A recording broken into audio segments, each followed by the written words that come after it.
وہ کہتی ہے اس بات میں بھی شکر بنتا ہے، اور میں اب بھی شکر ادا کر رہا ہوں، یا اللہ تیرا شکر ہے کہ تو نے مجھے اس کام کے لیے چنا کہ ان میں سے اگر کسی کی چوری بھی ہونی تھی تو وہ میری ہوئی ہے۔ تو میں رات کو 1 بجے نیچے اترا، مجھے کہتے ہیں کہ یہاں سے بندہ ایک باہر نکل کے بھاگا ہے، یار تیری مہربانی دوبارہ نہ کری، نکل جا۔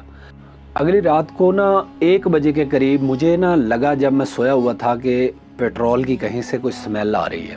اب چونکہ گراج کے اوپر والا پورشن میرے پاس ہے تو نیچے ساری بائکس کھڑی ہوتی ہیں، میری بھی بائک وہیں پہ کھڑی ہوتی ہے، تو مجھے لگا کہ کسی کی بائک لیکیج کر رہی ہے۔ تو میں رات کو 1 بجے نیچے اترا، اور جب میں نے نیچے دیکھنا چاہا تو میرے جو نیچے والے بھائی ہیں جو نیچے رہتے ہیں پورشن میں، وہ باہر نکلے اور مجھے کہتے ہیں کہ یہاں سے بندہ ایک باہر نکل کے بھاگا ہے۔ تو میں نے کہا بابر بھائی مجھے تو لیکیج کی سمیل آ رہی تھی، میں اس لیے نیچے آیا ہوں، تو دیکھتے ہیں کیا معاملہ ہے۔ ہم نے باہر دیکھا، ہمیں بندہ کوئی نہیں ملا، وہ بھاگ گیا۔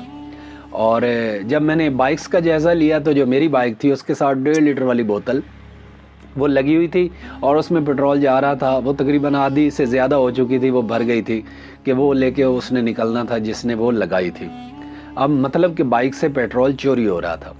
اب ہمیں بھی وقتی طور پہ غصہ آیا، باور بھائی کو بھی آیا، اور یقیناً اگر وہ مل جاتا تو باور بھائی نے اس کی وہ کرنی تھی مجھے پتہ ہے، کیونکہ وہ اس معاملے میں بڑے اسٹرکٹ ہیں۔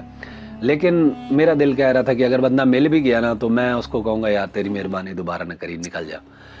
اچھا خیر، میں جناب اوپر چلا گیا، وہ بائک واپس پیٹرول ڈال کے میں چلا گیا اوپر، سو گیا۔ صبح اٹھا، میں نے بیگم کو بتایا، میں نے کہا یار اس طرح رات کو بائک سے ہماری پیٹرول چوری ہو رہا تھا۔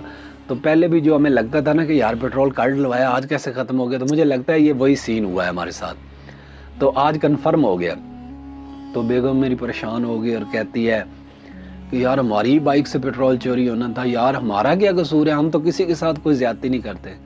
تو میں نے اسے کہا کہ بلیے لو کے شکر ادا کر، الحمدللہ اللہ پاک کا احسان ہے کہ اس نے ہماری بائک سے پیٹرول چوری کروایا۔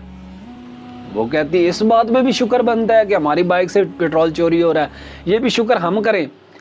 تو میں نے کہا پہلی بات تو یہ ہے کہ شکر کر کے اللہ نے بائک دی ہوئی ہے، اگر وہ بائک ہی نہ دیتا تو پیٹرول کون چوری کرتا ہمارا، نمبر 1۔ نمبر 2، تو شکر کر کے ان 5-6 جو بائکس کھڑی ہیں ان میں سے ہمارا پیٹرول چوری ہو رہا تھا، اگر کسی اور کا چوری ہو رہا ہوتا تو آپ امیجن کریں کہ ہو سکتا ہے کہ وہ لوگ جن کی باقی بائکس کھڑی ہیں یا باہر کے لوگ یہ سمجھتے کہ وہ ہم چوری کر رہے تھے۔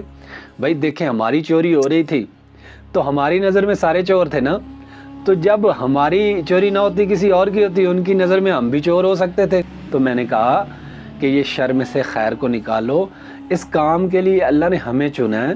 اب دیکھو سارے باتیں کر رہے ہیں، ایک دوسرے کو بتا رہے ہیں کہ بھائی عطا کی بائک کا پیٹرول چوری ہو رہا ہے، بھائی عطا کی بائک کا پیٹرول چوری ہو رہا ہے، اور اگر خدا نخواستہ کسی اور کی ہو رہی ہوتی تو اس میں چور ہم بھی اسی طرح ہوتے جیسے آج ہماری نظر میں سارے چور ہیں۔ تو یہ ایک کامن بات ہے، جس کی چوری ہوتی ہے اس کو سارے ہی چور نظر آتے ہیں۔ تو میں یہ تو نہیں کہتا کہ میرے ان آس پاس والوں نے کیا، وہ یقیناً باہر سے تھا جو بندہ بھاگ گیا، لیکن القصہ بات کرنے کا مقصد یہ ہے کہ شر میں سے خیر کو نکالنا یہ بہت ضروری ہے، اور یہ ہر وقت کیا جا سکتا ہے، ہر معاملے میں کیا جا سکتا ہے۔